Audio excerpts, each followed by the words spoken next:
Hello friends, मी प्रज्ञा तुम्हा सर्वांचं स्वागत करते आपल्या कलेक्टर गुरुच्या ऑनलाईन प्लॅटफॉर्मवरती. आजचं आपलं हे 18वं लेक्चर आहे, ज्याच्यामध्ये आज आपण केमिस्ट्रीपासून सुरुवात करतोय म्हणजे केमिस्ट्रीला आजपासून सुरुवात करतोय. तुमच्या लक्षात आलेलं असेल की आपण आधी बायोलॉजीचे काही टॉपिक घेतलेत, नंतर फिजिक्स घेतलेत आणि नंतर केमिस्ट्री घेतले. म्हणजे कारण कसं आहे की पुढे जे काही आपल्याला टॉपिक्स येणार आहेत ना, जेव्हा आपण बायोमध्ये काही थेरीज बघतो, मेकॅनिझम्स बघतो, जेव्हा बॉडी सिस्टीम्सच्या आपण थेरी पाहतो ना, तेव्हा आपल्याला कुठेतरी इकडे म्हणजे आयन्स काय आहे, कंपाऊंड काय आहे, एलिमेंट काय आहे, हा सगळा पार्ट माहीत असणं गरजेचं असतं. सो मग तेव्हा तिकडे कन्फ्युजन नको व्हायला, यासाठी जे बेसिक टॉपिक्स आहेत ना ते आपण सुरुवातीला एकत्र म्हणजे की एकाच फ्लोमध्ये आपण घेतोय की जेणेकरून तुमच्या व्यवस्थितपणे तिन्ही टॉपिक व्यवस्थित लक्षात येतील.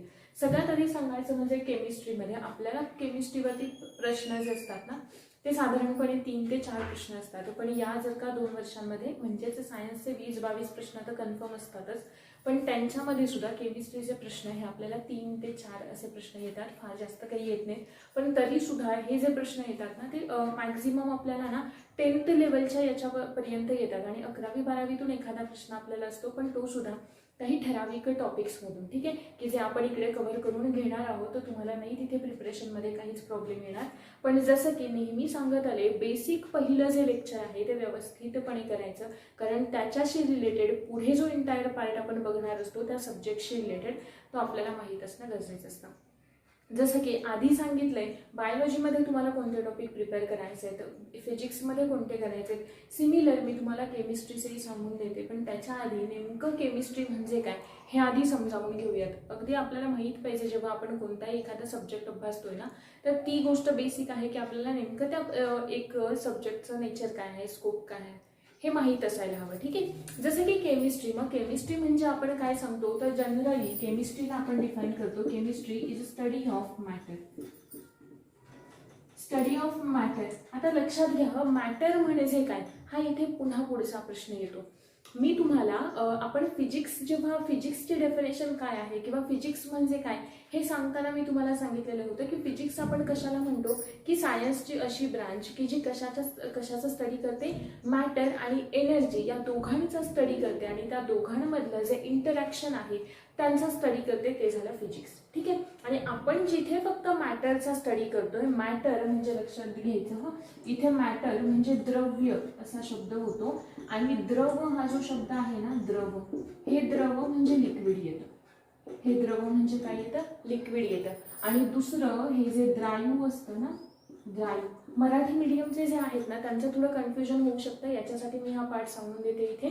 कारण वाचताना ना तुमच्या ॲटलिस्ट या 2 शब्दांमधला डिफरन्स लक्षात राहायला हवा. ठीक आहे, म्हणजे तुम्ही द्रव वाचता तेव्हा ते लिक्विड, वॉटर लिक्विड कन्सिडर करायचं, आणि जेव्हा तुम्ही द्रव्य असं वाचता तेव्हा ते मॅटर आहे असं कन्सिडर करायचं. ठीक आहे, मग मी असं म्हणाले, द्रायूला आपण काय म्हणतो, द्रायूला आपण म्हणतो फ्लुइड. फ्लुइड लिक्विडचाच एक पार्ट आहे फ्लुइड, बरोबर आहे ना. मग हे या 3 शब्दांमधला हा डिफरन्स लक्षात ठेवायचा, कारण जे कोणी मराठीतून प्रिपेअर करताय सायन्ससाठी स्पेसिफिकली की मराठी बुक्स जे रेफर करतायत त्यांच्यासाठी या 3 शब्दांमधला किंवा ॲटलिस्ट या 2 शब्दांमधला जो बेसिक डिफरन्स आहे ना तो माहीत असणं गरजेचं आहे. ठीक आहे, मग हे इथे लक्षात ठेवायचं. या 2 गोष्टी पहिल्यांदा क्लिअर झाला. आता आपण जाऊया की जर का म्हणजे केमिस्ट्री काय आहे, तर विज्ञानाची अशी शाखा की ज्याच्यामध्ये आपण स्टडी कशाचा करतोय, मॅटरचा स्टडी करतोय. मॅटर म्हणजे मराठीमध्ये काय म्हणाले मी, द्रव्य असं म्हणाले. ठीक आहे, मग हे मॅटर म्हणजे नेमकं काय किंवा मॅटरला आपण डिफाईन कसं करतो, नेमकं मॅटर काय. अजून केमिस्ट्री म्हणजे आपण काय म्हणतो माहितीये का, स्टडी ऑफ मॅटर तर म्हणतोच, पण त्याचबरोबर या मॅटरच्या किंवा या द्रव्याच्या ज्या काही फिजिकल प्रॉपर्टीज आहेत ना, physical properties plus chemical properties. आता इथे पुन्हा आलं ना की फिजिकल म्हणजे नेमकं काय आणि केमिकल म्हणजे काय. ट्रान्सलेशन तर सगळेच सांगू शकतात की फिजिकल म्हणजे आपण काय म्हणतो, त्याचे भौतिक गुणधर्म, म्हणजे काय म्हणणार आपण, द्रव्याचे भौतिक गुणधर्म, आणि दुसरं काय म्हणणार, द्रव्याचे रासायनिक गुणधर्म. आहे का, बरोबर आहे, येस बरोबर आहे. मग बघा, मी जेव्हा असं म्हणते की chemistry is a branch of science which deals with the study of matter and it's physical properties and also chemical properties. ठीक आहे, म्हणजेच काय, तर केमिस्ट्री ही विज्ञानाची अशी शाखा आहे की जिच्यामध्ये द्रव्याचा अभ्यास केला जातो आणि त्या द्रव्याच्या भौतिक आणि रासायनिक गुणधर्मांचा अभ्यास केला जातो. मग भौतिक गुणधर्म आणि रासायनिक गुणधर्म या दोघांमध्ये काय डिफरन्स आहे तर लक्षात ठेवायचं, सिंपल अशी गोष्ट लक्षात ठेवायची, भौतिक गुणधर्म किंवा फिजिकल प्रॉपर्टीज आपण त्यांना म्हणतो की ज्या आपण आपल्या सेन्सरी ऑर्गन्सच्या थ्रू किंवा बेसिकली ज्यांना आपण ऑब्झर्व करून दोन गोष्टींमध्ये डिफरन्शिएट करू शकतो, ही झाल्या त्यांच्या फिजिकल प्रॉपर्टीज.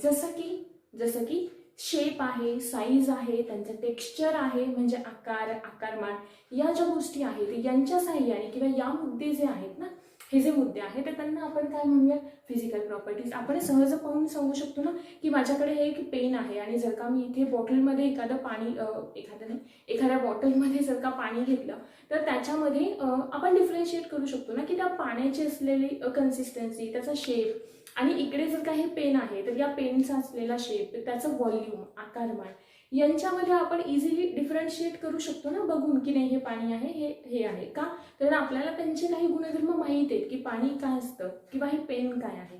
ठीक आहे, मग त्या झाल्या आपल्या फिजिकल प्रॉपर्टीज. आणि रासायनिक गुणधर्म की ज्यांच्यामध्ये त्यांचं केमिकल कंपोजिशन जसं आहे त्या केमिकल कंपोजिशननुसार म्हणजे त्यांच्यामध्ये कोणते एलिमेंट आहेत, कोणत्या कंपाऊंडचे ते बनलेलं आहे, ठीक आहे, की मिक्सचर आहे, हे आता पुढे आपल्याला कळेलच. मग हे आपल्याला सगळं कशामध्ये आपण पाहतो, केमिकल प्रॉपर्टीजमध्ये पाहतो. त्याच्यानंतरचा आता मुद्दा आला, ठीक आहे हे तर सगळं ठीक आहे, केमिस्ट्री म्हणजे स्टडी ऑफ मॅटर, त्याच्या फिजिकल प्रॉपर्टीज, त्याच्या केमिकल प्रॉपर्टीज, पण मॅटर म्हणजे नेमकं काय, हो ना, हा पुढचा प्रश्न आहे. मग मॅटर म्हणजे काय नेमकं, तर असं काहीही, एनिथिंग सराउंडिंग अस, म्हणजे आपल्या आजूबाजूला असलेली अशी कोणतीही गोष्ट की जी काय करते, दोन सगळ्यात महत्त्वाचे गुणधर्म लक्षात ठेवायचे जेव्हा मी तुम्हाला मॅटर असं सांगते, तेव्हा मॅटर म्हणजे काय, आपल्या आजूबाजूला असलेली कोणतीही गोष्ट की जी काय करते, जागा व्यापते म्हणजे occupies space and which has a definite mass, की जिला ठराविक असं काय आहे, वस्तुमान आहे, बरोबर आहे, वस्तुमान, मास सांगितलेले. आता हे वस्तू, मास, त्याच्यानंतर व्हॉल्यूम काय आहे, हे सगळं मला वाटतं फिजिक्सचं जे पहिलं लेक्चर होतं ना, क्वांटिटीज आणि मेजरमेंट, तिकडे मी तुम्हाला सांगितलेलं आहे विथ डेफिनेशन आहे, बरोबर. ज्यांनी लेक्चर्स व्यवस्थित पाहिलेले आहे तर त्यांना कळालेलं असेल, ते आता इथे नाही रिपीट करायची, त्याला मला गरज वाटत आहे. सो ती ज्यांनी नोट डाऊन करून घेतलंय किंवा ज्यांनी आहे त्यांना माहिती आहे. मग मॅटर म्हणजे आपण काय म्हणालो की असं काहीही किंवा आपल्या आजूबाजूला असलेली अशी कोणतीही गोष्ट की जिला ठराविक असं काय आहे, मास आहे म्हणजे वस्तुमान आहे, आणि जी काय करते, जागा व्यापते, जी काय करते, जागा व्यापते, त्याला आपण काय म्हणतो, मॅटर असं म्हणतो. मग आता मॅटर हे पेन आहे, ठीक आहे, किंवा इथे ही पेन्सिल आहे, किंवा माझ्या हातामध्ये असलेला एखादा पेपर आहे, मग हे सगळं काय आहे, किंवा मी स्वतः, तुम्ही, हे सगळे आपण काय आहे तर मॅटर आहे, काय आहेत, मॅटर आहे. मग मॅटरच्या काही प्रॉपर्टीज सुद्धा आपल्याला माहिती आहेत, पण त्याच्या आधी ना एक महत्त्वाची गोष्ट तुम्हाला सांगायची की काही ना म्हणजे जनरल जर का आपण फार पूर्वीच्या काळी बघितलं ना तर या मॅटरला ना काही अशा ठराविक ग्रुप्समध्ये क्लासिफाय केलेलं होतं. म्हणजे विश्वात त्यांनी जे काही आपण त्यांना फिलॉसॉफर्स म्हणू, ठीक आहे, मग जे काही तत्त्वज्ञ होते ना पूर्वीचे, त्यांनी असं सांगितलेलं होतं की या युनिवर्समध्ये, या विश्वामध्ये जी कोणती प्रत्येक गोष्ट बनलेली आहे ती कशाची बनलेली आहे तर 5 बेसिक एलिमेंट्सची बनलेली आहे. कशाची बनलेली आहे, 5 बेसिक एलिमेंट्सची बनलेली. म्हणजेच आता 5 बेसिक एलिमेंट काय, पंचमहाभूत माहिती आहे, आणि हे तर लगेच आपल्या लक्षात येतं की नाही हे नेमकं काय. मग हे जे 5 बेसिक एलिमेंट आहे जसं की पृथ्वी आहे, आकाश आहे, पाणी आहे, अग्नी आहे, हवा आहे, हे काय झाले, 5 बेसिक एलिमेंट्स आहे. मग या विश्वातली किंवा आपल्या बाजूला आढळणारी प्रत्येक गोष्ट ही कशाची बनलेली आहे, या 5 बेसिक एलिमेंटची किंवा या पंचतत्व ज्यांना आपण म्हणतो, पंचमहाभूत आपण ज्यांना म्हणतो, त्यांची बनलेली आहे. ठीक आहे, मग त्याच्यानंतर काही पुढे जेव्हा मॉडर्न क्लासिफिकेशन आलं ना पुढे, म्हणजे जेव्हा सायन्स जास्त डेव्हलप होत गेलं किंवा सायन्समध्ये जास्त रिसर्च सुरू झाला तेव्हा या मॅटरचं ना मॉडर्न क्लासिफिकेशन सुरू झालं. मग हे जे मॉडर्न क्लासिफिकेशन ज्याला आपण आधुनिक वर्गीकरण असं सुद्धा म्हणतो, ते आधुनिक वर्गीकरण जे आहे, आधुनिक वर्गीकरण हे कशाच्या आधारावरती आलं तर या फिजिकल प्रॉपर्टीज आणि केमिकल प्रॉपर्टीजच्या आधारावरती मॅटरचं हे मॉडर्न क्लासिफिकेशन केलं गेलं. ठीक आहे, मग फिजिकल प्रॉपर्टीजच्या आधारे केलं गेलेलं क्लासिफिकेशन वेगळं आणि केमिकल प्रॉपर्टीजच्या आधारे केलं गेलेलं क्लासिफिकेशन वेगळं, ठीक आहे. पण क्लासिफिकेशन पाहण्याच्या आधी, इन डिटेल पाहण्याच्या आधी आपल्याला ना 3 महत्त्वाच्या गोष्टी माहिती हवेत. मग त्या 3 महत्त्वाच्या गोष्टी कोणत्या आहेत? तर सगळ्यात महत्त्वाचं पहिलं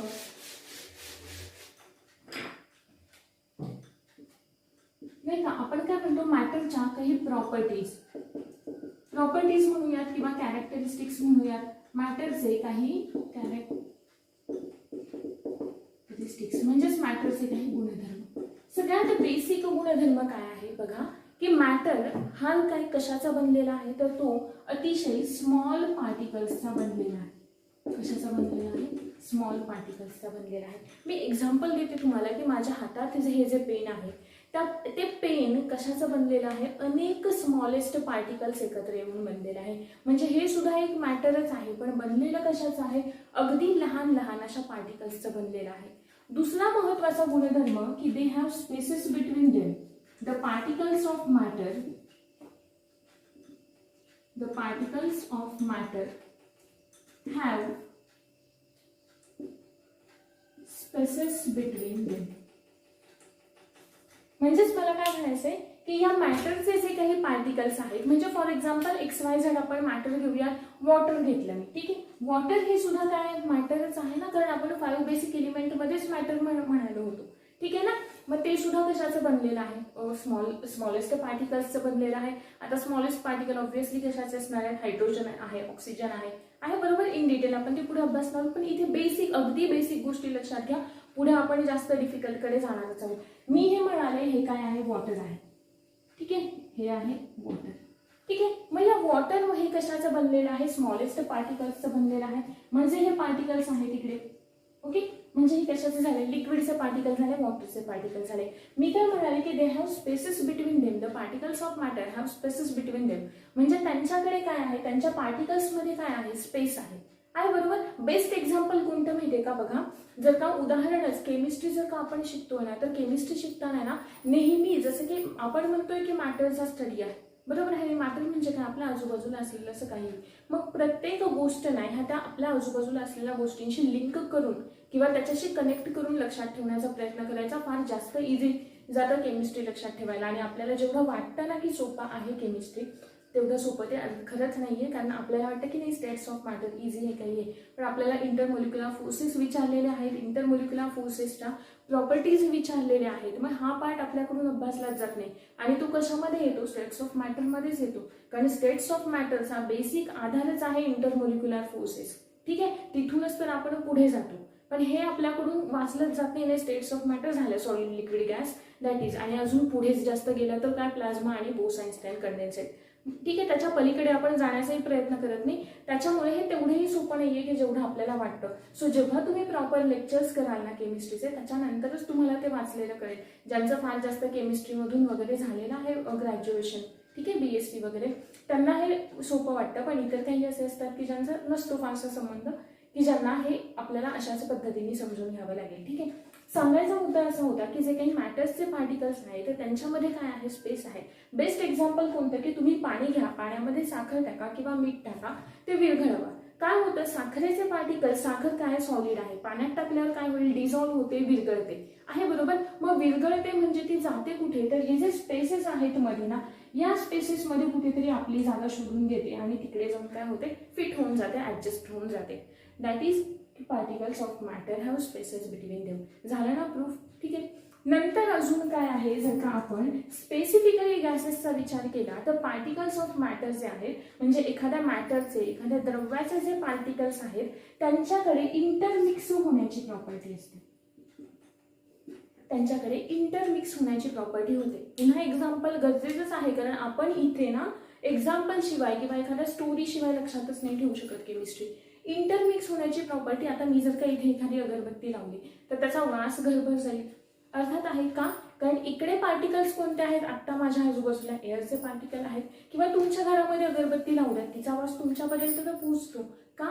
कारण तुमच्या आजूबाजूला असलेले जे एअर पार्टिकल्स आहेत त्या एअर पार्टिकल्समध्ये असणारा स्पेस, ठीक आहे, किंवा त्या एअर पार्टिकल सोबत मिक्स कोण झाले तर त्या अगरबत्तीमधून बाहेर पडणारा जो धूर आहे त्या धुराचे पार्टिकल त्या एअरमध्ये मिक्स झाले, ठीक आहे, ज्यालाच आपण काय म्हणतो?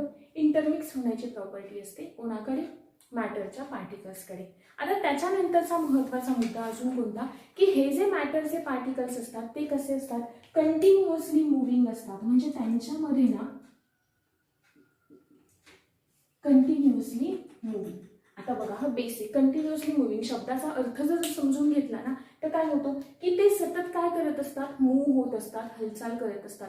आता हालचाल करतायत, मग हालचाल करण्यासाठी त्यांना कोणती ना कोणती तरी एनर्जी हवी आहे, बरोबर. मग एनर्जी कोणती असते त्या पार्टिकल्सकडे, जर का त्यांना गती हवी ना, एनर्जी म्हणजे ती कोणत्या फॉर्ममध्ये हवी, मोशनच्या फॉर्ममध्ये हवी. आणि मग त्याच एनर्जीला आपण काय म्हणतो, कायनेटिक एनर्जी. काय म्हणतो, कायनेटिक एनर्जी, किंवा तिलाच आपण म्हणतो गतिज ऊर्जा आहे. ठीक आहे. म्हणजेच थोडक्यात काय बघा, हा आता अजून इथे एक मुद्दा लक्षात ठेवायचा की आपण पाणी गरम करतोय आहे, बरोबर. पाणी गरम केल्यानंतर काही पाणी वाफेच्या स्वरूपात वरती जाऊन जातं, म्हणजे इव्हापोरेशन होतं आहे, बरोबर. हा सगळा जो काही या ज्या टर्म्स आहेत ना, बॉइलिंग पॉईंट आहे, मेल्टिंग पॉईंट आहे, इव्हॅपोरेशन आहे, विस्कॉसिटी, फ्लुइडिटी यांसारखे जे आहेत ना ते तुम्हाला तुमच्या नोट्समध्ये मेन्शन करून दिलं जाईल. कारण हा जो बेसिक डाटा आहे ना तो इथे एक्सप्लेन करण्या एवढा आपल्याकडे नाही आहे. म्हणजे आपण सांगू शकतो पण तरीही एवढा गरजेचा नाही आहे. सो तुम्ही तो एकदा वाचून घेऊन सुद्धा लक्षात राहू शकतो, तो तुमच्या नोट्समध्ये ॲड केला जाईल. ठीक आहे. सांगण्याचा मुद्दा हा होता की जे काही पार्टिकल्स, मॅटरचे पार्टिकल आहेत किंवा द्रव्याचे जे काही पार्टिकल्स आहेत ते कसे असतात, कंटिन्युअसली मुव्हिंग स्टेटमध्ये असतात. आता सतत हालचाल होते म्हणजे त्यांच्याकडे कोणती एनर्जी असणार आहे, त्यांच्याकडे असते कायनेटिक एनर्जी. आणि जेव्हा आपण एखाद्या मॅटरला हिट करतो ना, उष्णता देतो, तेव्हा त्यांच्याकडे असलेली कायनेटिक एनर्जी काय होते, वाढते. कायनेटिक एनर्जी वाढली की त्यांचं मुव्हिंग काय होणार आहे, अजून फास्ट होणार आहे, बरोबर.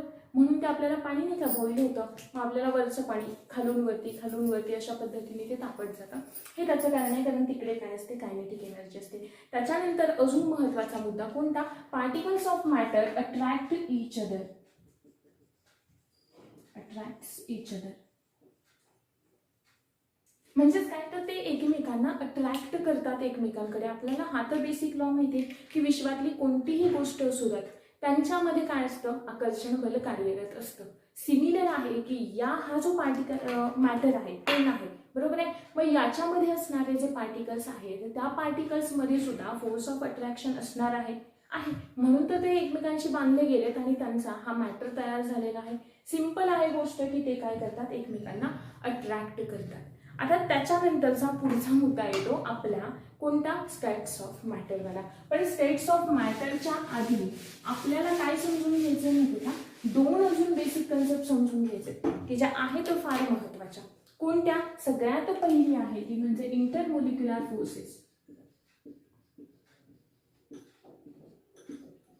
इंटरमोलिक्युलर फोर्सेस. आणि दुसरी आहे थर्मल एनर्जी. दुसरी कोणती आहे, आता मी इकडे लिहिते हा, थर्मल एनर्जी.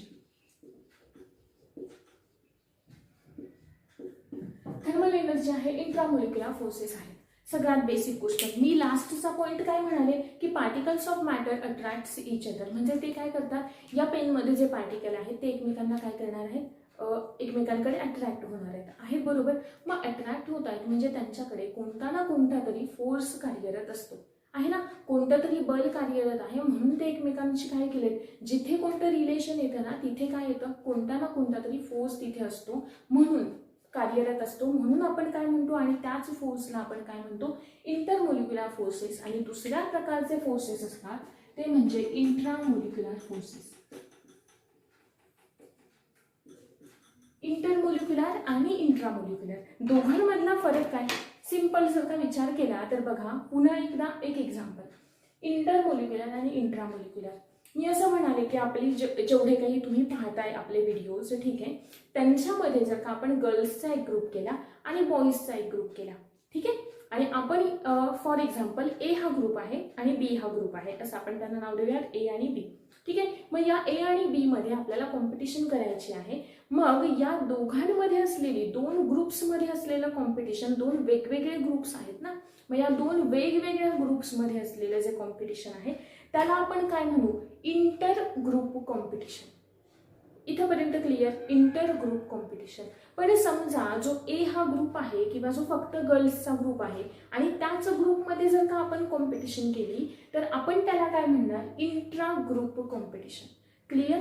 दोन मुद्दे क्लिअर, बेसिक इंटरमोलिक्युलर, इंट्रामोलिक्युलर. मग हा आता आपण मोलिक्युल्सच्या फॉर्ममध्ये अभ्यासू. मोलिक्युल म्हणजे काय? दोन किंवा दोनापेक्षा जास्त ॲटम्स एकत्र आले, काय तयार करतील? मोलिक्युल तयार करतील, ज्याला आपण रेणू असं म्हणतो. काय म्हणतो? रेणू किंवा मोलिक्युल. बेस्ट एक्झाम्पल लक्षात आलं बघा. हा आता एखादा मॅटर घेऊया, वॉटर घेतलं. वॉटर कशाचं बनलेलं असतं? H2O आहे, बरोबर. पण एकच H2O नसतो ना, अनेक सारे H2O एकत्र आलेले असतात, तेव्हा काय तयार करतात? वॉटर. H2O म्हणजे वॉटर असतं, ठीक आहे, बरोबर. पण आपल्याला जेवढं काही वॉटर हवंय तेवढ्यामध्ये जरी मी एका ग्लासमध्ये पाणी घेतलं तरी त्या ग्लासमध्ये जेवढं काही पाणी घेतलंय तेवढ्यामध्ये H2Oचे अनेक मोलिक्युल्स असणार आहेत. फॉर एक्झाम्पल मी इथे घेतले हे 2 मोलिक्युल, 3 घेतले. हा एक H2O आहे, हा एक H2O आहे आणि हा एक H2O. ठीक आहे. मग इंट्रामोलिक्युलर म्हणजे काय? तर या H2O मध्ये जो फोर्स काम करतोय त्याला मी काय म्हणणार? इंटरमोलिक्युलर. फॉर एक्झाम्पल स्टेट्स मधलं कॉम्पिटिशन. स्टेट्स कॉम्पिटिशन लक्षात घ्या. मग आपण काय म्हणतो? इंटर स्टेट कॉम्पिटिशन आहे ना, बरोबर. नेशन्स मधलं आपण काय म्हणतो? इंटरनॅशनल कॉम्पिटिशन, बरोबर ना. म्हणजे दोन वेगवेगळ्या ठिकाणांवरचं सिमिलर दोन मोलिक्युल्स मधला जो फोर्स आहे कोणता असणार आहे? इंटरमोलिक्युलर आहे. आता इंट्रामोलिक्युलर म्हणजे काय ते समजून घेऊयात. इंट्रामोलिक्युलर कशाला म्हणायचं? की हा एक जो H2O आहे ना, म्हणजे 2 हायड्रोजन आणि 1 ऑक्सिजन यांच्यामध्ये असलेला जो फोर्स आहे ना, याला म्हणजेच एका मोलिक्युल मधल्या ॲटम्स मध्ये असलेला, अणूंमध्ये असलेला फोर्स कोणता झाला? इंट्रामोलिक्युलर. अजून बेस्ट एक्झाम्पल देते. 2 फॅमिली राहतात आपल्या शेजारी, एक आपली आहे, एक बाजूची फॅमिली आहे, ठीक आहे. एक बाजूची फॅमिली XYZ आणि आपली ही फॅमिली, ठीक आहे. मग ह्या 2 फॅमिलीमध्ये असलेलं इंटर फॅमिली, ठीक आहे, आणि आपल्या एकाच फॅमिलीमध्ये असलेलं इंट्रा फॅमिली, तसं इंट्रामोलिक्युलर, इंटरमोलिक्युलर. इथपर्यंत क्लिअर झालेलं असेल होपसो तुम्हाला. त्यानंतरचा आपला मुद्दा आहे कोणता? की हे जे इंटरमोलिक्युलर फोर्सेस आहेत ते नेमके काय असतात, किंवा इंटरमोलिक्युलर फोर्सेस म्हणजे काय? तर बेसिकली लक्षात ठेवायचं, इंटरमोलिक्युलर फोर्सेस ना कसे असतात? अट्रॅक्टिव्ह पण असतात आणि रिपल्सिव्ह पण असतात. अट्रॅक्टिव्ह पण असतात आणि रिपल्सिव्ह पण असतात. अट्रॅक्टिव्ह म्हणजे एकमेकांना अट्रॅक्ट करणारे, रिपल्सिव्ह म्हणजे ठीक आहे चला दूर व्हा, ठीक आहे, या टाईपचे फोर्सेस. हे झाले इंटरमोलिक्युलर फोर्सेस. अजून आपण यांचं हे कसं सांगतो ना, एखादी अजून प्रॉपर्टी सांगायची झाली तर इंटरमोलिक्युलर फोर्सेस हे कसे असतात? शॉर्ट रेंज फोर्सेस असतात. कसे असतात? Short range forces. Short range म्हणजे 2 मोलिक्युल्स आहेत, हा एक मोलिक्युल आहे, हा एक मोलिक्युल आहे, ठीक आहे. हे जवळ आहेत, ठीक आहे, हे जवळ आहेत, म्हणजे यांच्यामध्ये असलेला इंटरमोलिक्युलर फोर्स अतिशय जास्त स्ट्रॉंग असेल. काय असेल? स्ट्रॉंग असेल. आणि मी जसं यांच्यामधलं, मग शॉर्ट रेंज झालं ना, डिस्टन्स कमी म्हणून शॉर्ट रेंज. ओके. डिस्टन्स मी वाढवलं म्हणजे काय झाली? यांच्यामधलं डिस्टन्स वाढवलं. जसं मी डिस्टन्स वाढवेन तसं काय होणार आहे? इंटरमोलिक्युलर फोर्सेस सुद्धा काय होतील? वीक होत जातील. अगदीच जवळ आहेत, अगदी स्ट्रॉंग असणारे, दूर जात आहेत, वीक होत जातील. क्लिअर? 2 प्रॉपर्टीज इंटरमोलिक्युलर फोर्सेसच्या. म्हणजेच आपण असं म्हणू शकतो की force of attraction decreases. Force of attraction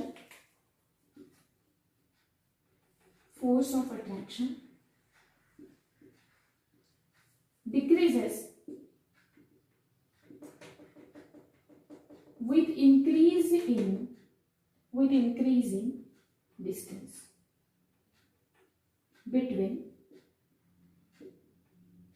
2 molecules. का मोलिक्युल्स मध्ये आहे ना फोर्स. आता बघा, हे झालं, हे तर क्लिअर झालं तुम्हाला. पहिलं एक की कोणतं? जसं डिस्टन्स वाढवू तसा फोर्स वीक होत जाईल, मग फोर्स ऑफ अट्रॅक्शन वीक होत जाईल. आता हे जे इंटरमोलिक्युलर फोर्सेस आहेत ना, याच फोर्सेसना आपण काय म्हणतो? वॅन-डर-वाल फोर्सेस असं म्हणतो. वॅन-डर-वाल्स फोर्स. आता हे नाव आहे बरं का, याला मराठीत दुसरं काही नाव नाहीये, हेच नाव आहे वॅन-डर-वाल फोर्स, ठीक आहे, हे नाव आहे. मग इंटरमोलिक्युलर फोर्सेसलाच आपण वॅन-डर-वाल फोर्सेस असं म्हणतो. मग इंटरमोलिक्युलर फोर्सेसचे ना अजून पुन्हा आपल्याला 3 टाइप्स पाहायचे. किती टाइप्स पाहायचे? 3. आणि हे पाहायचेच आहेत कारण इंटरमोलिक्युलर फोर्स, बरं का, इंटरमोलिक्युलर फोर्स एकदा विचारून झाले मला नाही, आपण हे घेणार आहोत असं म्हणजे नाही का, एक PYQ पण आपण घेत जाऊयात, काही इश्यू नाही आहे. पण त्याच्यामध्ये तुम्हाला क्लिअर होऊन जाईल की कशावर, किंवा तुम्ही ॲनालिसिस केलंच असेल प्रॉपर, तुमच्या लक्षात असेलच की कोणत्या टॉपिकला जास्त इम्पॉर्टन्स आपण द्यायला हवं. ठीक आहे, क्वेश्चन्स जे काही प्रश्न तुम्हाला विचारले जातात त्यावरून तुम्हाला एक अंदाज येतोच. ठीक आहे, मग मी काय म्हणाले, हे जे इंटरमोलिक्युलर फोर्सेस आहे तर त्याचे आपण पुन्हा किती प्रकार करतो? 4 प्रकार करतो. ठीक आहे, कोणते? 3 प्रकार करतो. कोणते आहे? तर पहिलं dipole dipole dipole dipole intermolecular force. पुढचा कोणता येतो? Dipole induced dipole. नंतर पुन्हा कोणता येतो? Dipole dipole dipole induced. आणि तिसरा येतो एकच मिनिट फक्त, London dispersion force. London dispersion force. ठीक आहे, मग हे 3 फोर्सेस आहेत. कोणते सांगितले मी तुम्हाला? आपल्याला जे इंटरमोलिक्युलर फोर्सेसमध्ये अभ्यासायचे, डायपोल डायपोल डायपोल इंड्यूस्ड आणि लंडन डिस्पर्शन फोर्स. आता लंडन डिस्पर्शन का म्हणतात? कारण ते काहीतरी लंडन फ्रिट्स नावाचा काहीतरी सायंटिस्ट होता आणि त्यांनी हा फोर्स आपल्याला दिलेला होता, म्हणून आपण याला त्याचं नाव देऊन टाकलं. क्लिअर? आता हे 3 फोर्सेस जेव्हा आपण ह्याच्या प्रॉपर्टीज अभ्यासायचे त्याच्या आधी पुन्हा आपल्याला एक गोष्ट माहीत हवी. कोणती माहिती आहे का? पोलार आणि नॉन पोलार कंपोनंट काय आहेत? पोलार कंपोनंट पेक्षा कंपाऊंड म्हणू आपण, आणि नॉन पोलार कंपाऊंड काय आहेत?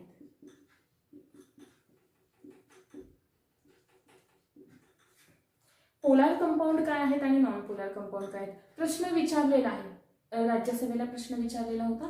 प्रश्न असा होता की खालीलपैकी तुम्हाला ऑप्शन दिलेले होते, त्यांच्यामधली पोलार कंपोनंट कोणते आहेत? पोलार कंपोनंटलाच आपण ध्रुवीय संयुगे असं म्हणतो. काय म्हणतो? ध्रुवीय संयुगे. आणि नॉन पोलार कंपोनंट, नॉन पोलारला आपण काय म्हणतो? अध्रुवीय संयुगे असं म्हणतो. काय म्हणतो? अध्रुवीय संयुगे असं म्हणतो. ठीक आहे, मग हे झाले पोलार कंपाऊंड आणि नॉन पोलार कंपाऊंड. मग यांच्यामध्ये कसा डिफरन्स करायचा? आपण एक बेसिक एक्झाम्पल बघा, लक्षात घेऊयात आपण आणि त्याच्यानुसार आपण ते लक्षात ठेवूयात. पोलार कंपोनंट कुणाला म्हणायचं माहिती का? की ज्यांच्या कोव्हॅलेंट बॉन्डमध्ये, मी तुम्हाला पोलार कंपोनंट सांगते की ज्यांच्या कोव्हॅलेंट बॉन्डमध्ये, म्हणजेच सहसंयोज बंध जो असतो ना, बॉन्डिंग आपण पाहणार आहोत. ठीक आहे, बॉन्डिंग आपण पाहणार आहोत, तर त्याच्यामध्ये आपल्याला हे कोव्हॅलेंट बॉन्ड वगैरे काय आहे ते सगळं कळणार आहे. मग पोलार कंपोनंटच्या कोव्हॅलेंट बॉन्डमध्ये इलेक्ट्रॉन्सचं अनइक्वल शेअरिंग झालेलं असतं. Unequal sharing. कळालं नाही कळालं? बघा एक्झाम्पल देते. कोव्हॅलेंट बॉन्डमध्ये इलेक्ट्रॉनचं शेअरिंग कसं होतं? अनइक्वल होतं. फॉर एक्झाम्पल, हा कोणती एखादी गोष्ट आहे. ठीक आहे, म्हणजे 2 पेन आहेत समजा. ठीक आहे, 2 नको घेऊयात, 4 पेन घेऊयात. ठीक आहे, हे 4 पेन्स मी घेतले. ठीक आहे, आणि हे 4 पेन्स तुम्हाला सांगितले कोणीतरी की नाही, तुम्ही दोघे बहीण भाऊ आहात, तुमच्यामध्ये काय करून घ्या, वाटून घ्या. ठीक आहे, पण तुम्ही काय केलं की 3 पेन तुम्हाला घेतलेत, 1 दिला तुमच्या भावाला दिला. ठीक आहे, मग इथे काय होतंय, तुम्ही जास्त शेअर घेतला का? ठीक आहे, हा जो आहे म्हणजे तुम्ही शेअर किती घेतला? 75% शेअर तुम्हीच घेतला ना, 3 पेन तुम्हीच घेतले आणि 1 त्यालाच दिलं, म्हणजे 25 त्याला दिलं. ठीक आहे, म्हणजेच बघा हा काय म्हणणार, याच्याकडे मग काय तयार झाली? थोडा सॅड झाला, निगेटिव्हिटी तयार झाली. मग आपण म्हणूयात याच्याकडे काय, कोणता चार्ज तयार झाला? निगेटिव्ह. ठीक आहे, तुम्हाला जास्त मिळालं, तुम्ही खुश झालात, तुमच्याकडे आला पॉझिटिव्ह चार्ज, सुपर हॅपी स्टेटला गेलात तुम्ही. ठीक आहे, मग काय झालं? दोन्ही प्रकारचे चार्जेस तयार झाले का? कशामुळे का तयार झाले? शेअरिंगमुळे तयार झाले. मग म्हणूनच मी इथे असं म्हणाले, पण शेअरिंग कसं झालंय? इक्वल झालंय का? नाही झालं, अनइक्वल झालंय. अनइक्वल झालंय म्हणून दोन्ही पोल्स तयार झालेत. कोणते पोल? पॉझिटिव्ह आणि निगेटिव्ह पोल. क्लिअर? मग जेव्हा पॉझिटिव्ह आणि निगेटिव्ह असे दोन्ही चार्जेस एकाच कंपाऊंड मध्ये असतील तेव्हा आपण त्याला काय म्हणणार आहे? पोलार कंपाऊंड असं आपण त्याला म्हणणार. क्लिअर मुद्दा? आता मी असं म्हणाले की नॉन पोलार कंपाऊंड म्हणजे काय? सिमिलर आहे. तुम्ही काय केलं? ठीक आहे, तुम्हाला 4 पेन दिलेत ना, 2 तुम्ही तुमच्या भावाला दिलेत, 2 तुम्हाला ठेवलेत. शेअरिंग इक्वल झालं का? येस, इक्वल शेअरिंग झालं. मग कोणी ठीक आहे, कोणी सॅड होण्याचं, कोणी हॅपी होण्याचं काही रिझन्सच नाहीये. ठीक आहे, दोघांना सेम शेअर गेलेला आहे, दोघेही आहेत. ओके, ठीक आहे. मग इथे कोणताही चार्ज क्रिएट झाला का? कोणाची निगेटिव्हिटी तयार झाली, कोणाची पॉझिटिव्हिटी झाली, काहीच इश्यू नाही. मग कोणताच चार्ज तयार नाही झाला म्हणून आपण काय म्हणालो? Non polar compound. क्लिअर दोन्ही मुद्दे. पोलार कोणाला म्हणायचं, नॉन पोलार कोणाला म्हणायचं? पोलार कोणाला? ज्यांच्याकडे ऑलरेडी पॉझिटिव्ह निगेटिव्ह आहे, म्हणजेच काय? फिक्स्ड डायपोल आहेत. ज्यांच्याकडे डायपोल कसे आहेत? फिक्स्ड आहेत. एवढंही नाहीये सोपं केमिस्ट्री म्हणून हे असं तुम्हाला सांगावं लागतंय. ठीक आहे, कारण जे बेसिक पासून प्रिपेअर करणारे असतात ना, त्यांना थोडा प्रॉब्लेम येतो त्यासाठी. मग हे झाले फिक्स्ड डायपोल यांच्याकडे आहेत. नॉन पोलारकडे फिक्स्ड डायपोल असतील का? नाही, बिलकुल नाही. का? शेअरिंग कसं आहे नॉन पोलारचं? इक्वल शेअरिंग आहे. कसं शेअरिंग आहे? इक्वल शेअरिंग आहे. काही प्रश्नच येत नाही डायपोल्स तयार होण्याचा. दोन तर क्लिअर झाले मुद्दे. आता आपण जाऊयात आपल्या फोर्सेसकडे, आणि सगळ्यात पहिला फोर्स आहे आपला डायपोल फोर्स. हे माहीतच हवंय मग तुम्हाला कधीही विचारतील की पोलार कंपोनंट, जर तुम्हाला पोलार कंपाऊंड खालीलपैकी कोणते हे विचारू शकतात, तर तुम्हाला यावर तर एखादा प्रश्न विचारू शकतात. म्हणजे तुम्हाला याच्या प्रॉपर्टीज देतील आणि विचारतील कोणता फोर्स आहे, विचारू शकतात. अगदी विचारतील असं नाही, अदरवाईज नाही हे सांगितलं एक्सपेक्टेड आणि आलं नाही असं नको व्हायला, नाही का? डायपोल कशाला म्हणायचं? कोणामध्ये असतो बघा? दोन्हीकडे डायपोल आहे, म्हणजे ऑब्व्हियसली कोणामध्ये असणार आहे? दोन पोलार मॉलिक्युल्स मध्ये असणार आहे. इंटरमोलिक्युलर आहे. इंटरमोलिक्युलर फोर्सचे टाइप्स आहेत, बरोबर?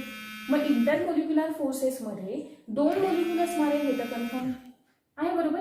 मग दोन मॉलिक्युल्स आहेत, मग दोन मॉलिक्युल कोणते असणार आहेत? पोलारच असणार आहे. ठीक आहे. अजून याची महत्वाची प्रॉपर्टी कोणती? तर यांच्यामध्ये असलेलं जे इलेक्ट्रोस्टॅटिक अट्रॅक्शन असतं त्यांच्यामुळे इकडे काय होते? डायपोल्सची निर्मिती होते. आता बघा, हा बेसिक जर का तुम्हाला मला सांगायचं झालं याच्यामध्ये, तर कोणतं एक्झाम्पल आपण देऊ शकतो? की जसं मी तुम्हाला नाही का आत्ताच हे एक्झाम्पल दिलं. आता दोन पोलार कंपोनंट आहे, अनइक्वल शेअरिंग झालं, चार्जेस तयार झाले.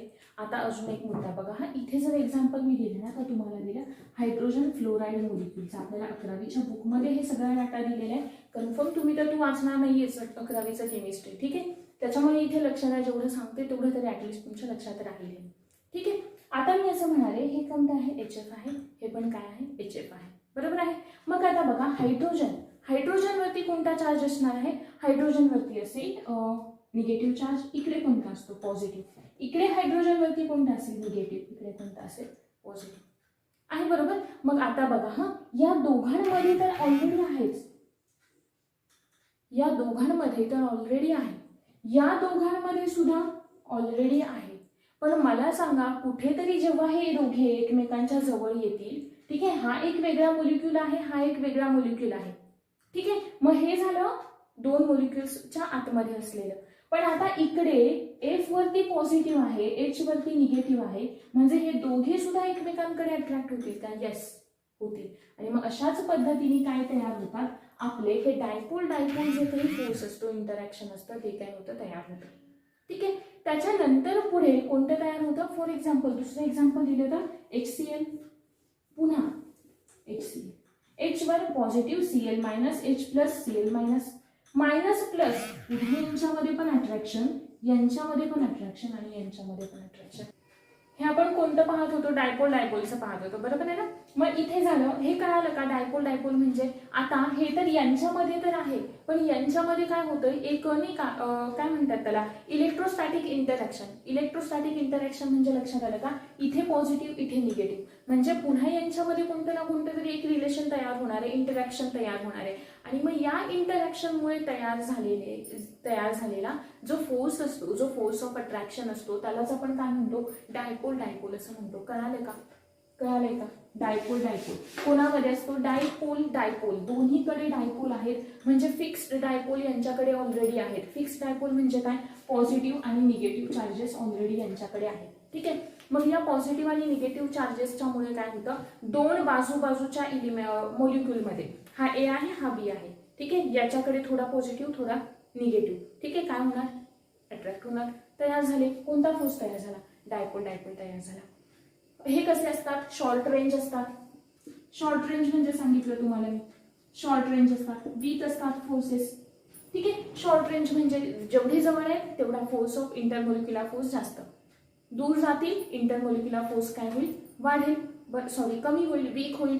सिमिलरली वीक असतात थोडेसे फोर्सेस, जसं आपण डिस्टन्स वाढवेल तसं. पुढचं आहे डायपोल इंड्युस्ड डायपोल. ठीक आहे, आता लक्षात घ्यायचं हा, मी काय म्हणाले, डायपोल इंड्युस्ड डायपोल. आता व्यवस्थित लक्ष द्यायचं. जो डायपोल आहे तिकडे दोन पोलार आहेत. इकडे काय होतं माहितीये का, एक पोलार, एक कसं आहे पोलार. पोलार म्हणजे काय, ज्याच्याकडे काय आहे, फिक्स्ड डायपोल आहेत. फिक्स्ड डायपोल म्हणजे पॉझिटिव्ह पण आहे, निगेटिव्ह पण आहे. क्लिअर, एक पोलार. आणि दुसरा कसा असतो, सेकंड जो असतो एक नॉन पोलार. Non polar. आता लगेच सांगा मला, पोलार आणि नॉन पोलार मधला डिफरन्स आपण कसा सांगतो. पोलार म्हणजे काय, अनइक्वल शेअरिंग, इलेक्ट्रॉनचं unequal sharing. Non polar equal sharing. बरोबर आहे, म्हणजे इकडे कोणता चार्ज असेल का किंवा कोणते डायपोल असतील का, नाही, अर्थात नसणार आहे. मग इथे जर का हे काय करतो, हा जो पोलार कंपोनंट आहे, तो पोलार कंपोनंट या नॉन पोलारला पोलराइज करतो. काय करतो, पोलराइज करतो. तो डायपोल इंड्यूस तयार होतो. कळालं नसणार हे तर कन्फर्म आहे. एक्झाम्पल देऊयात. बघा, दोन आहेत स्टडी करणारे फ्रेंड्स आहेत दोन. ठीक आहे, एक आहे तो कसा आहे, नाही ठीक आहे, म्हणजे त्याचं एक नाही का, काही लोक असे फार जास्त डिटरमाइन असतात की नाही मला हे करायचंच आहे. ठीक आहे, त्यांना कोणत्याही इंट्युशनची म्हणजे ज्यांना नाही का आपण त्यांच्याकडे इंट्युशन असतं, सेल्फ इंट्युशन म्हणजे स्वतःच मोटिवेट असतात, सेल्फ मोटिवेटेड असतात, त्यांना अजून कुठल्या मोटिवेशनची गरज नाही पडत, असे काही असतात. आणि काही जण असे असतात की त्यांना खूप जास्त मोटिवेशनची गरज असते. आहे बरोबर. सिमिलर हीच कंडिशन इथे आहे. हा जो आहे ना आपला पोलारवाला, तो कसा आहे, सेल्फ डिटरमाइन आहे, ऑलरेडी सेल्फ मोटिवेटेड आहे.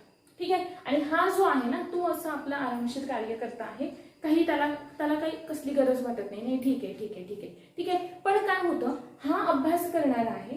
ठीक आहे, पण हा अभ्यास करणारा याला सांगून काय करेल, अभ्यास करायला भाग पाडेल. म्हणजेच काय करेल, त्याला पोलराइज करेल. आणि मग हा काय करेल, खरंच अभ्यास करेल. मग याला आणि मग काय तयार होईल, डायपोल इंड्यूस डायपोल तयार होईल. क्लिअर मुद्दा. पहिला जो आहे ऑलरेडी डिटरमाइन आहे, अभ्यास करतोय स्वतःचा, हा काही करत नाहीये. मग जो ऑलरेडी डिटरमाइन आहे, करतोय अभ्यास, तो याला काय करेल, पोलराइज करेल की अभ्यास कर, गरज आहे अभ्यास करण्याची. ठीक आहे, मग तेव्हा हा अभ्यासाला लागेल. मग हा कोणता फोर्स क्रिएट झाला, डायपोल इंड्यूस डायपोल क्रिएट झाला. आता थोडं टेक्निकली समजावून घेऊयात आपल्या केमिस्ट्रीच्या भाषेत. ठीक आहे, बघा, हा एक ॲटम आहे, कोणाचा, पोलार कंपोनंट आहे हे, आणि हे कोणतं आहे, नॉन पोलार कंपोनंट आहे. ठीक आहे, म्हणजे इकडे पण इलेक्ट्रॉन फिरतायत, इकडे पण इलेक्ट्रॉन फिरतायत, इकडे फिरतायत. क्लिअर आहे. आपल्याला माहितीये की इलेक्ट्रॉन सतत काय करत असतात, ही जी अणूची कक्षा आहे, आता कुठे दाखवायचं तुम्हाला, हे एक पॉझिटिव्ह चार्ज आहे. ठीक आहे, इकडे बाहेर काय आहे, ऑर्बिटल्स आहेत, ऑर्बिट्स आहेत. बरोबर आहे, तिकडे काय सतत रिव्हॉल्व होत असतात. मग मला सांगा, इथे दोन आहेत.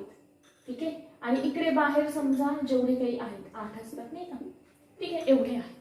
मग हे कसे फिरणार आहेत, की असेच फिरणार आहेत का, की नाही, हे कधीच एकत्र नाही येणार, कोणत्याही मार्गाने फिरत असतात. बरोबर आहे, सर्क्युलर पॅथनी तर फिरत असतात, पण कसेही स्पीडली फिरत असतात. कारण कसे असतात, पार्टिकल मुव्हिंग असतात, कायनेटिक एनर्जी असते, हायली एनर्जेटिक असतात, मुव्हिंग करत असतात. मग समजा हा पार्टिकल फिरतोय, असं कधीतरी होतं की हा कोणता आहे, पोलार. हा कोणता आहे, नॉन पोलार. कोणता आहे, नॉन पोलार. मग काय होतं ना, इकडे फिरता काही पार्टिकल्स असे इकडे आले, सगळे इलेक्ट्रॉन इकडे आले. इथे कोणता चार्ज तयार झाला, पॉझिटिव्ह चार्ज. इकडे हायली निगेटिव्ह, इकडे हायली पॉझिटिव्ह पार्शली, आणि इकडे ऑलरेडी इकडे काहीच नाहीये. मग हा काय करेल, याला पोलराइज करेल. ठीक आहे, याच्यामधले सुद्धा पार्टिकल्स फिरतायत. मग जर का इकडे जास्त इलेक्ट्रॉन आले तर इथे निगेटिव्ह चार्ज तयार होईल. अशा कंडिशनला दोघांमध्ये काय तयार होतं, बॉन्डिंग तयार होतं. त्यालाच आपण काय म्हणतो, डायपोल इंड्यूस डायपोल असं म्हणतो. सिंपल लक्षात ठेवायचं. कोणतं, काय लक्षात ठेवायचं, एक पोलार कंपोनंट आहे, एक नॉन पोलार कंपोनंट आहे. जो पोलार आहे तो याला काय करतो, पोलराइज करतो. आणि कोणता बॉन्ड तयार करतो किंवा कोणता फोर्स ऑफ अट्रॅक्शन तयार होतो, डायपोल इंड्युस्ड डायपोल तयार होतो. ठीक आहे. हे सुद्धा कसे असतात, शॉर्ट रेंज असतात. जसं डिस्टन्स वाढवू वीक होणार. क्लिअर. पुढचा फोर्स आहे, पुढचा आहे आपला लंडन डिस्पर्शन फोर्स. पुढचा फोर्स कोणता आहे आपला, लंडन डिस्पर्शन फोर्स. आता लंडन डिस्पर्शन फोर्स हा कोणामध्ये असतो, तर दोन नॉन पोलार कंपोनेंट मध्ये असतो. दोन नॉन पोलार कंपाऊंड मध्ये असतो. ठीक आहे. दोन नॉन पोलार कंपाऊंड मध्ये असतो आणि जो कोणी दिला, लंडन फ्रिट्ज या सायंटिस्टने दिला, म्हणून आपण त्याला काय म्हणालो, लंडन डिस्पर्शन फोर्स असं म्हणालो. हायड्रोजन बॉन्डिंग हे सुद्धा कशाचा एक प्रकार आहे, लंडन डिस्पर्शन फोर्सचाच एक प्रकार आहे. ठीक आहे. मग आता यांच्यामध्ये काय होतं, दोन्ही कसे आहेत, नॉन पोलार आहे, काहीच करायचं नाहीये. ठीक आहे. काहीच करायचं नाहीये, म्हणजे हा आहे एक, हा आहे दोन. दोघे सुद्धा बिलकुल काही नाहीये, डिटरमाइन नाहीये, त्यांना काहीच नाही, समोर काही आपल्याला काहीतरी करायचंय वगैरे असं काही नाहीये. ठीक आहे. आरामशीर आहेत दोघे सुद्धा. आता काय होतं बघा, ठीक आहे, दोघे एक्झाम देणारे आहेत, हॉल तिकीट आलं, मग दोघांना कळतं की नाही, दोघे काय करतात, अभ्यासाला लागतात. आहे बरोबर. म्हणजे एक कंडिशन हवी त्यांना, कोणतं की हॉल तिकीट तर यायला हवंय किंवा एक्झामची डेट तरी यायला हवी, मग आम्ही अभ्यास सुरू करतो. क्लिअर मुद्दा. म्हणजे तिथे काय समजून घ्यायचं माहितीये का, की हा एक ॲटम आहे, हा एक ॲटम आहे. ठीक आहे. याच्यामध्ये फिरणारे जे इलेक्ट्रॉन आहेत ते कोणत्याही कशाही पद्धतीने फास्टली मूव्ह करत असतात, फास्टली रिव्हॉल्व करत असतात त्या सेंटर, त्या न्यूक्लियसच्या भोवती. आणि अशी एक कंडिशन येते, ठीक आहे, अगदी ती किती का कमी वेळेसाठी असे ना, पण अशी एक कंडिशन येते की ते फिरता फिरता सगळे इलेक्ट्रॉन या एका जागी फिरता फिरता येतात एका जागी, पण ते कसे असणार आहेत, कायम इथे राहणार आहेत का, नाही राहणार.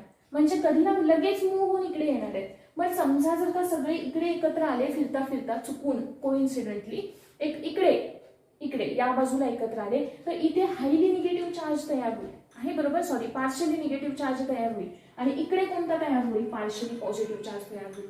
पार्शियली निगेटिव्ह मी का म्हणते, पार्शियली निगेटिव्ह केव्हा म्हणायचं, की जेव्हा चार्ज, इलेक्ट्रॉनचा चार्ज किती आहे, ठीक आहे, त्याच्यापेक्षा कमी असेल. ॲटॉमिक स्ट्रक्चर पाहू तेव्हा हे सगळं कळणार आहे. फक्त लक्षात ठेवा, पार्शियली का म्हणते, इलेक्ट्रॉनपेक्षा कमी चार्ज असला की पार्शियली म्हणायचं, पार्शियली निगेटिव्ह म्हणायचं. ठीक आहे. इकडे कोणता तयार होईल, पार्शियली पॉझिटिव्ह तयार होईल. अगदी एक्झॅक्ट त्याच वेळी हा जो मॉलिक्यूल आहे नॉन पोलारच आहे, त्याच्यामध्ये सुद्धा काय होईल माहितीये का, जे काही फिरत फिरत फिरत इलेक्ट्रॉन आहेत ते सगळे इकडे एकत्र येतील. इकडे काय तयार होईल, निगेटिव्ह चार्ज. इकडे काय तयार होईल, पॉझिटिव्ह चार्ज आहे. सगळे इलेक्ट्रॉन इकडे आले, पण कसे असणार आहे, टेम्पररी. कसे असणार आहे, टेम्पररी. म्हणून आपण यांना टेम्पररी फोर्सेस असं सुद्धा म्हणतो. ठीक आहे.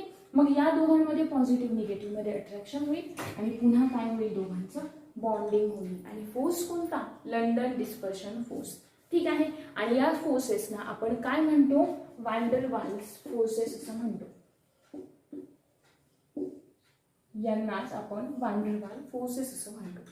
क्लिअर आहे इथपर्यंत मुद्दा. म्हणजे तुम्हाला फोर्सेस तरी कळाले, कोणता मुद्दा राहिलाय का ते फक्त आपण बघून घेऊयात. येस, आपलं एक्झाम्पल राहिलंय. सगळ्यात महत्वाचं एक्झाम्पल तुम्हाला जर का कोणाचं London dispersion force, sorry dipole induce डायपोलचं जर का बेस्ट एक्झाम्पल द्यायचं झालं तर कोणतं होईल, ते NH3 होईल, अमोनिया होईल. ठीक आहे. बेन्झीन होईल. ठीक आहे. अशा पद्धतीने. ठीक आहे. मग हे असे काही एक्झाम्पल्स होती. आता त्याच्यानंतरचा आपला पुढचा पार्ट आहे तो म्हणजे आता थर्मल एनर्जी. कोणता, थर्मल एनर्जी. पहिला तो मुद्दा क्लिअर झाला तुमचा. पुन्हा एकदा सांगून देते बघा. ठीक आहे. क्विक एक रिव्हिजन घेऊयात आपण. मी सांगितलं पहिलं कोणतं, आपण केमिस्ट्री पाहतो. ठीक आहे. केमिस्ट्रीमध्ये आपल्याला पाहिजे स्टडी मॅटरचा करतोय आपण. मॅटर म्हणजे काय, काही आपल्या बाजूला असलेलं काही. ठीक आहे. की ज्याचा जे जागा व्यापतंय आणि जे काही करतोय, ज्याला काहीतरी वस्तुमान आहे. ठीक आहे. पण स्टेट्स ऑफ मॅटर पाहण्याआधी दोन महत्वाच्या कन्सेप्ट असतात आपल्याला पाहणं. पहिली कोणती, इंटरमोलिक्युलर फोर्सेस आणि दुसरी थर्मल एनर्जी. इंटरमोलिक्युलर फोर्सेस सोबतच जे काही पार्टिकल्स आहेत त्या पार्टिकल्समध्ये दोन प्रकारचे फोर्सेस असतात.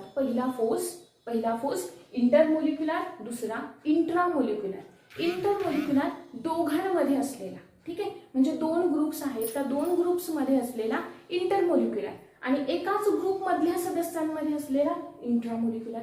मग हे जे इंटरमोलिक्युलर फोर्सेस आहेत ते कसे असतात, अट्रॅक्टिव्ह पण असतात, रिपल्सिव्ह पण असतात, शॉर्ट रेंज असतात. जेवढे जवळ तेवढे स्ट्रॉंग, दूर गेले वीक झाले. ठीक आहे.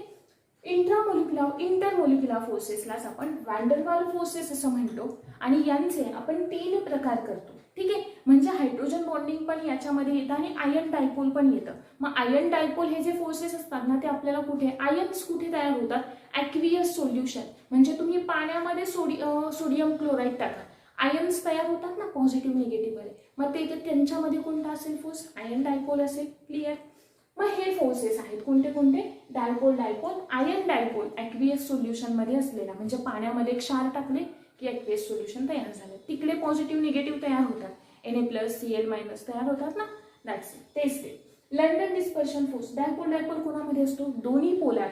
इंड्युस्ड डायपोल एक पोलार एक नॉन पोलार, लंडन डिस्पर्शन दोन्ही नॉन पोलार. क्लिअर आहे. आता आपल्याला पाहायचंय थर्मल एनर्जी. थर्मल एनर्जी म्हणजे काय बघा. बेसिकली कोणताही आपल्याला हे तर माहितीये, काय माहितीये आपल्याला, सॉलिड, लिक्विड आणि गॅशियस. ठीक आहे, सॉलिड, लिक्विड आणि गॅशियस जर का मी वॉटर घेतलं, काय घेतलं, वॉटर म्हणजे H2O, पाणी घेतलं आणि पाण्याला मी तिन्ही स्टेट मध्ये जर का मला सांगायचंय तुम्हाला, मी कसं सांगणार, सॉलिड स्टेट मध्ये पाणी कोणत्या फॉर्म मध्ये असतं तुम्हाला तर माहिती आहे, आईस, बर्फाच्या स्वरूपात. ठीक आहे, लिक्विड स्टेट मध्ये वॉटर, पाणी, फ्लुइड लिक्विड स्टेट मध्ये, आणि गॅशियस स्टेट मध्ये वॉटर वेपरच्या फॉर्म मध्ये असतं. कशाच्या फॉर्म मध्ये असतं, वॉटर वेपर, म्हणजे पाण्याच्या वाफेच्या स्वरूपात असतं. आहे बरोबर. मग बघा या ज्या स्टेट्स आहेत ना, कोणत्या स्टेट्स, आईस म्हणजे कोणती स्टेट आहे,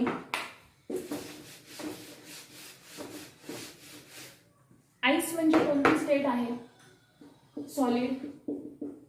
नंतर कोणती आहे, लिक्विड वॉटर म्हणजे, आणि पुढची कोणती आहे, गॅशियस स्टेट आहे. क्लिअर. मला सांगा इंटरमोलिक्युलर फोर्सेस. ठीक आहे, मी तुम्हाला इंटरमोलिक्युलर फोर्सेस सांगितलं आणि थर्मल एनर्जी. थर्मल एनर्जी म्हणजे काय, थर्म म्हणजे हीट, कोणता हीट सबस्टन्स आहे त्याला हीट द्या, काय होणार आहे, त्याचं पार्टिकल्स दूर दूर जाणार आहे बरोबर. म्हणजे जसजशी हीट देईल थर्मल एनर्जी वाढवेल, इंटरमोलिक्युलर फोर्सेस काय होतील, वीक होतील. काय होतील, फरक लक्षात आला का. मी असं म्हणाले, मी थर्मल एनर्जी वाढवली, थर्मल एनर्जी म्हणजे सिंपली हीट एनर्जी. ठीक आहे, हीट देते मी, आणि ती जर का हीट मी वाढवत गेले तर काय होईल, सॉलिडचं कन्व्हर्जन कशात होईल, लिक्विड मध्ये होईल. मग सॉलिडचे पार्टिकल्स कसे असणार आहेत, हे अशा पद्धतीने असतात का रे, जवळजवळ एकदम. लिक्विडचे पार्टिकल हे अशा पद्धतीने असतात, गॅसेसचे पार्टिकल. क्लिअर. थर्मल एनर्जी वाढवली, सॉलिडला मी थर्मल एनर्जी देते. ठीक आहे, वाढवली एनर्जी, कशामध्ये जाईल, लिक्विड मध्ये जाईल. मग मला सांगा, सॉलिड लिक्विड मध्ये जातोय. ठीक आहे, सॉलिड काय होतोय, लिक्विड मध्ये जातोय. मग काय होतंय, intermolecular forces, solid to liquid, liquid to gases काय होतात, इंटरमोलिक्युलर फोर्सेस काय होतात, वीक होतात. डिक्रीजेस म्हणूयात ना त्यापेक्षा, डिक्रीजेस. क्लिअर. आता मी असं म्हणाले की मी थर्मल एनर्जी वाढवतीये. ठीक आहे, मी थर्मल एनर्जी वाढवतीये, थर्मल एनर्जी वाढवली तर काय होईल,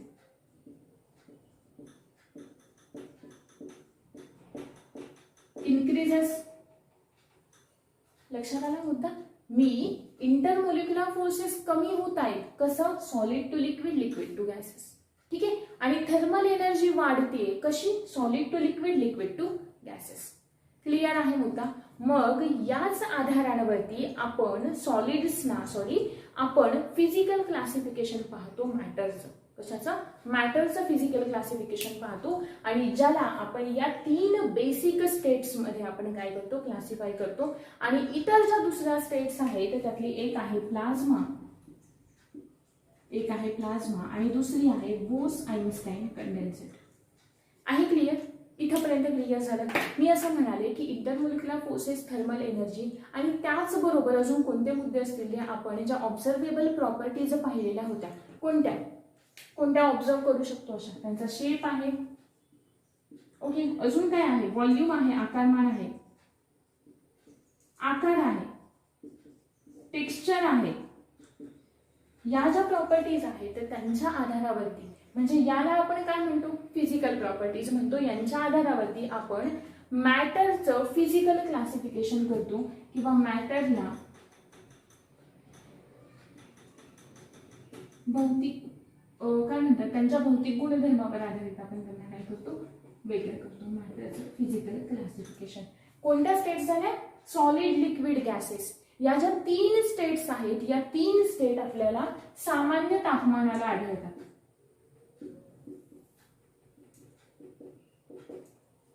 आणि या ज्या उरलेल्या 2 जसं की प्लाझ्मा आहे आणि बोस आइन्स्टाईन कंडेन्सेट. प्लाझ्माला आपण मराठीमध्ये आयनायू स्टेट्स असं म्हणतो. अयनायू की आयनायू असं काहीतरी आहे बरं का, मला ते आयनायूच आहे, आयन आयू. ठीक आहे, आयनायू. आणि बोस आइन्स्टाईन कंडेन्सेटला बोस आइन्स्टाईन कंडेन्सेटच असं म्हणतात. या नॉर्मल टेम्परेचरला प्लाझ्मा हाय टेम्परेचरला आढळते. अतिशय जास्त तापमान जिथे असतं तिथे, जसं की सूर्य आहे किंवा इतर जे काही स्टार्स असतात, तारे असतात, त्यांचा जो कोअर असतो तिकडे आपल्याला कोणती स्टेट पाहायला मिळते? प्लाझ्मा. ठीक आहे. अजून प्लाझ्मा कुठे असते माहिती आहे का? आपले जे ट्यूबलाईट बल्ब वगैरे असतात ना, त्यांच्या आतमध्ये सुद्धा असते. ठीक आहे, ती state. BC Bose Einstein condensate कुठे आढळते? अतिशय कमी तापमानाला आढळते. आणि या तिघांचं इन डिटेल किंवा या 5ही स्टेट्सचं इन डिटेल क्लासिफिकेशन आणि केमिकल क्लासिफिकेशन असं एकत्रितपणे आपण याच व्हिडिओच्या पुढच्या पार्टमध्ये पाहणार आहोत. होप सो की तुम्हाला इंटरमोलिक्युलर फोर्सेस, केमिस्ट्री काय आहे, केमिस्ट्रीचे टॉपिक सांगायचे राहिले. ठीक आहे, बघा तुम्हाला केमिस्ट्रीमध्ये प्रिपेअर काय काय करायचं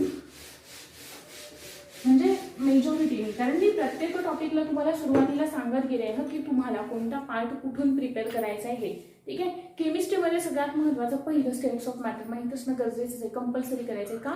कारण आपल्याला पुढे गॅस लॉज अभ्यासायचे. ठीक आहे, गॅस लॉ हे इंटरमोलिक्युलर फोर्सेस आहेत आणि गॅस लॉ आता विचारण्याचे चान्सेस आहेत. विचारू शकतात, कारण याच्यावरती ना कोलॉइडवरती प्रश्न विचारलेला होता की कोलॉइडच्या पार्टिकल्समध्ये आपण गुणधर्म काय, की ब्राउनियन मोशन पण असते, बरोबर आहे, किंवा ते स्कॅटरिंग पण करू शकतात, टिंडाल इफेक्ट देऊ शकतात, आहे ना, बरोबर. आपल्याला ते पुढे आहे. मग इकडे असा डीप प्रश्न विचारला जातो कुठेतरी एक वेगळाच. आणि 11वीच्या बुकमध्ये ना कोलाइडवरती ना एक वेगळाच टॉपिक दिलेला आहे आपल्याला. आणि इकडे स्टेट्स ऑफ मॅटरमध्ये एक वेगळा कॅरेक्टरिस्टिक दिलेले आहेत. मग तो कुठेतरी आपल्याला कॉमनली आणि ते इकडे लेक्चरमध्ये तेवढं एक आपल्याला कॉमन करावं लागतं. यासाठी थोडंसं इन डेप्थमध्ये आपण घेतो किंवा डिटेलमध्ये थोडंसं घेतो. सगळ्यात पहिला टॉपिक हाच तुम्हाला करायचा आहे, स्टेट्स ऑफ मॅटर सांगितलेला. दुसरा आणि सगळ्यात महत्त्वाचा पिरियडिक टेबल घेणार आहोत आपण. पिरियडिक टेबल करायचं आहे. नंतर आपल्याला करायचं आहे ॲटॉमिक स्ट्रक्चर. ॲटॉमिक स्ट्रक्चर आपण फिजिक्समध्ये पण अभ्यासतो. ठीक आहे, मग तिकडे दोन्हीकडे एकत्रितपणे अभ्यासू. ॲटॉमिक स्ट्रक्चर आहे. अजून मेटल, नॉन मेटल आहे.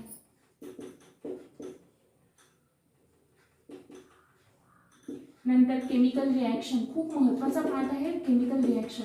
केमिकल रिॲक्शन करताना ना जे आपले 10th पर्यंतचे बुक आहेत ना, त्या 10th पर्यंतच्या बुकमधल्या तुम्ही व्यवस्थितपणे कोणता चॅप्टर करायचा, त्या म्हणजे केमिकल रिॲक्शन करायचे सगळ्या. आणि तिथे ज्या रिॲक्शन्स तुम्हाला देतात ना, त्या रिॲक्शन सुद्धा तुम्हाला करायचे. कारण आयोगाने लास्ट टाइम एक प्रश्न विचारलेला होता की खालीलपैकी कोणत्या कोणत्या रेडॉक्स रिॲक्शन्स आहेत. ठीक आहे, आणि त्या रेडॉक्स रिॲक्शन ज्या रिॲक्शन दिलेल्या होत्या ना, त्या 10वीच्या पुस्तकामध्ये ॲज इट इज तुम्हाला दिलेल्या होत्या.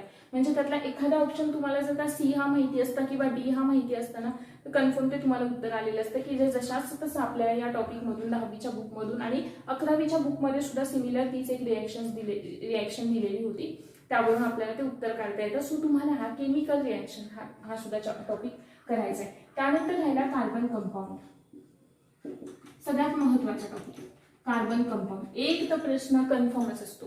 ठीक आहे, एक प्रश्न तुम्हाला कन्फर्म कार्बन कंपाऊंड वरती असतो, जसं की कार्बन डेटिंग आहे, कार्बनचे आयसोटोप्स आहेत आणि अजून काही वेगवेगळे. ठीक आहे, मग तुम्हाला कार्बनचा हाफ लाईफ काढायला येईल, कोणते एक एलिमेंट देतात त्याचं तुम्हाला हाफ लाईफ पिरियड देतात. ठीक आहे, त्याच्यानंतर तुम्हाला सांगते की एवढ्या वर्षानंतर किती होईल त्याचं. ठीक आहे, हा सगळा डाटा तिकडे तुम्हाला विचारला जातो. त्यानंतर अजून कोणतं राहिलं? पिरियडिक टेबल आहे, atomic structure, metal, non metal, chemical reaction, carbon compound. ठीक आहे, स्टेट्स ऑफ मॅटर तर तुम्हाला मी सांगितलेले आहे पहिलं. ठीक आहे, आणि अजून काही टॉपिक्स जे आपण पुढे येणाऱ्या लेक्चर्समध्ये कव्हर करूच, की जे इकडे आपले घेतले जातील बऱ्यापैकी कव्हर करून. ठीक आहे, सो हे टॉपिक आधी तुम्ही इनिशियली व्यवस्थितपणे प्रिपेअर करा आणि जो काही येणारा पार्ट आहे तो आपल्या लेक्चरमध्ये कव्हर होईलच. आणि याच्यामध्ये कोणता पॉईंट राहिलेला असेल तर सांगितला जाईल तुम्हाला तुमच्या नोट्समध्ये. आधी सुरुवातीला हे दिलेलंच आहे मेन्शन करून की काय करायचं आहे ते. So don't worry. Hope so की तुम्हाला आजचा जो पार्ट आहे बेसिक लेक्चर ते समजलेलं असेल. याच्या पुढच्या लेक्चरमध्ये आपण गॅस लॉज पाहणार आहोत की जे तुम्हाला 10th पर्यंतच्या बुकमध्ये मला नाही वाटत हे दिलेले आहेत. आपल्याला ते 11वीच्या बुकमध्ये दिलेले आहेत की जे आपल्याला अभ्यासायचे आहेत. ठीक आहे, गॅस लॉज अभ्यासायचे आहेत आणि जे केमिकल क्लासिफिकेशन आहे आणि फिजिकल क्लासिफिकेशन ते इन डिटेल अभ्यासायचे. Thank you very much.